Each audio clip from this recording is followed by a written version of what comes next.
Halo semuanya, selamat datang di channel Hobi Film. Di video kali ini saya akan melanjutkan alur cerita The Uncanny Counter part yang kelima. Buat yang belum nonton part sebelumnya, linknya ada di deskripsi. Oke, sebelum lanjut, buat kalian yang belum subscribe, silahkan subscribe dan like video ini. Dan jangan lupa untuk nyalakan loncengnya, supaya kalian tidak ketinggalan video terbaru dari channel ini. Oke, langsung saja kita ke alur ceritanya.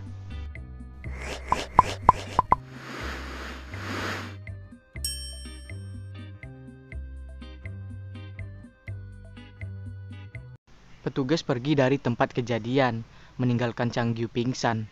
Hana melakukan yang terbaik, membaca ingatan dia. Namun dia begitu mabuk, sehingga tidak mampu melakukan ini dengan benar. Tetapi dia mengekstrak bahwa Changyu hanyalah pembawa pesan. Dia mempunyai saudara lelaki yang bernama Hangyu. Orang ini kebetulan eksekutif di grup Taishin. Untuk mencari tahu siapa yang sebenarnya di balik semua ini, mereka memutuskan menggunakan Changyu sebagai umpan memikat saudaranya. Esok hari, Moon keluar dengan teman-temannya yang mendiskusikan wanita gila di departemen store. Juyeon membawa seorang anak laki-laki berambut keriting di sana yang terlibat. Namun Moon dengan cepat berbohong dan juga menjelaskan kepada mereka itu bukan dia. Ketika dia bersepeda, anak-anak mencari persimpangan Saewang yang jelas adalah tempat orang tua Moon terbunuh. Mereka berbalik dan kembali menuju arah berlawanan. Sementara Hongyu pergi menuju rumah sakit guna menemui saudaranya yang tidak ingat bagaimana dia mampu sampai di sana. Salah satu bawahan dia, Jae-chol, muncul dan juga menyebutkan bagaimana Motak merupakan orang yang menjatuhkan dia. Hongyu tidak senang, terutama mengingat dia memberi perintah guna memastikan Motak telah meninggal di masa lalu. Jelas ini belum membuahkan hasil dan juga dia menuntut mereka membawa Motak masuk. Ketika mereka kembali menuju ke Demi, Mayo tidak senang dan juga mengancam berhenti. Jangmul bergoyang melalui pintu depan. Mereka berbicara. Moon meneliti lebih banyak mengenai masa lalu dan juga secara khusus bagaimana hal tersebut berhubungan dengan Hongyu. Memilah diari ayahnya, Moon mendapati berbagai catatan berbeda dan juga ucapan acak, namun juga memori. Mengambil memori, dia memanfaatkannya di ponselnya dan juga melihat rekaman kamera dari sekelompok mobil berjalan di jalur gelap. Polisi menyelidiki pembunuhan brutal ketua dan berupaya untuk mencari tahu siapa pelakunya.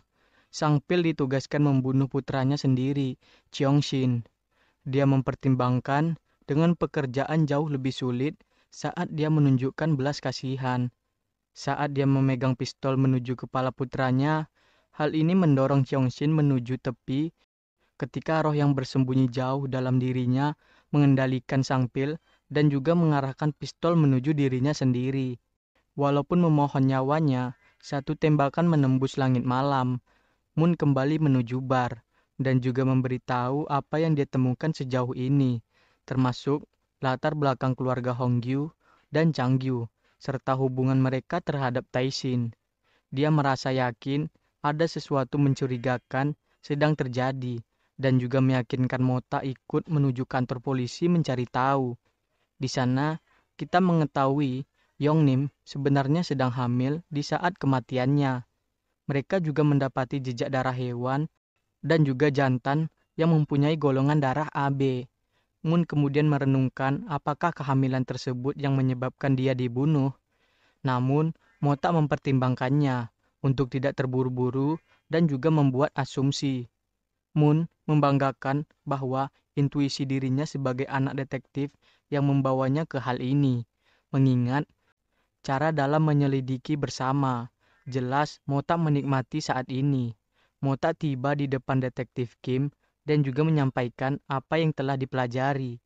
Namun, dia melihat jejak kaki di lantai dan juga melihat sekeliling dengan curiga. Sementara dia melakukan, Moon memperhatikan Kim dan juga mengenalinya dari masa lalu. Dia berusaha mewawancarai Moon sebagai anak usai kecelakaan tersebut, namun dia terlalu sedih untuk menjelaskan apapun. Ketika dia meninggalkan tempat kejadian, Motak menunjukkan terhadap Moon jejak kaki kaca yang terbuat dari bubuk, dan juga yakin bahwa mereka kini berburu roh jahat. Usai itu, Mota mengirimkan pesan menuju Kim, memberitahu dia apa yang mereka temukan dan juga kamera apa yang harus diperiksa.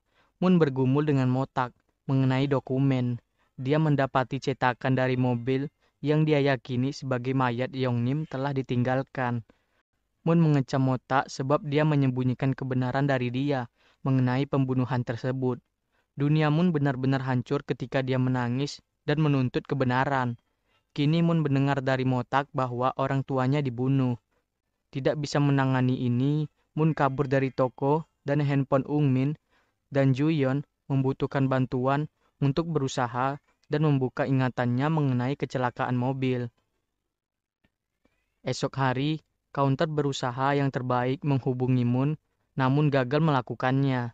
Sebaliknya, Maeo mengajukan ide pergi ke Yung dan melibatkan roh guna membantu. Hana pergi menuju rumah Moon, namun kakeknya keluar, mendorong Moon memanggil Hana kekasihnya, menyerahkan gambar-gambar masa lalu. Hana berusaha membantu Moon mengingat masa lalu. Namun, mereka tidak sendirian, sebab Mota dan Maeo berhasil melihat Wigen. Ternyata, orang tua Moon tidak pernah naik menuju dataran lebih tinggi. Ini berarti mereka kini berkeliaran di dunia akhir ataupun menjadi roh jahat. Kemungkinan ketiga yaitu mereka bisa saja dimakan roh jahat. Hana dan Moon bergandengan tangan ketika mengakses kenangan di masa lalu. Di sana, mereka mendapati diri mereka di dalam mobil di saat-saat yang tepat terjadi kecelakaan mobil. Dalam truk, pria bertopeng keluar dan mendekati mobil. Moon melihat kebenaran yang buruk bahwa jiwa orang tuanya ditelan Cheongshin. Roh sama yang diperjuangkan Hana di episode pertama dan juga orang membunuh Cheoljung. Sekarang Hana melihat ini terlalu dan juga lebih buruk. Roh entah bagaimana mengendalikan penglihatan tersebut dan mengintai menuju arahnya. Moon berjuang mengendalikan amarahnya dan juga meluncurkan dirinya terhadap roh. Saat dia mencengkram leher dari Moon, dirinya lebih mudah terbangun di dalam mobil. Cheongshin merenungkan saat-saat terakhir bersama dengan ayahnya ketika dia menghancurkan mobilnya dengan mayat masih di dalam. Merebut uang, entah bagaimana, dia mampu menemukan jalan masuk dalam visi Hana yang membawa kita momen episode sebelumnya. Cheongshin dan Moon bertarung di antara kenyataan. Sementara Hana hampir mampu menariknya keluar dari kesulitan ini sebelum terlambat. Mengingat nama Shin dari penglihatan dia, Moon bernapas dengan berat dan juga berjanji untuk membalas dendam. Tidak sadar, mereka diikuti oleh Changgyu. Hana dan Moon kembali ke Kedemi ketika mereka mengungkapkan terhadap orang lain semua mereka saksikan. Dengan Maeo yang mengetahui apa yang baru terjadi, Mota mengajak Moon menuju samping dan menyebutkan ayahnya dan juga bagaimana dia menjadi orang terakhir yang dia ajak bicara. Ketika mereka berbicara, Moon merenungkan bagaimana pemilihan presiden mendorong ayahnya mengucapkan. Akhirnya, ketika mereka membahas uji coba kampanye presiden dan juga masalah menimpanya, kelompok tersebut menyadari orang yang mereka incar mungkin orang yang sama membunuh presiden. Usai pertemuan mereka, Jongyong menerima panggilan dari Mota yang mengirimkan sketsa komposit untuk pelakunya. Sebagai ganti, dia mengirimkan rekaman CCTV dan kini mereka tahu persis siapa mereka incar. Ketika dia dan juga Mota bertemu, mereka membahas apa yang mereka ketahui sejauh ini. Jeongyong pada akhirnya kembali menuju stasiun, memutuskan berusaha mencari petunjuk lain. Moon menyadari bahwa ketika dia berteleportasi, dia melakukannya menuju tempat rongsokan mobil. Counter memutuskan menindaklanjuti ini dan menuju Baijo Motors. Jeongyong ikut juga. Ketika mereka sampai di sana, mereka mendapati tempat itu benar-benar kosong. Mereka mendapati beberapa petunjuk, termasuk nama Cheongshin. Sementara Maeo mendapati darah di tanah dan tubuh ayah Cheongshin yang hancur. Dengan tempat ditutup sebagai tempat pembunuhan, Jeongyong melamporkan menuju polisi ketika petugas mengerumuni daerah itu. Ketika berita kecelakaan tersebut menyebar, wali kota Shin direkomendasikan mengikuti pemilihan presiden. Di saat yang sama, Cheongshin mengambil truk dan pergi lagi.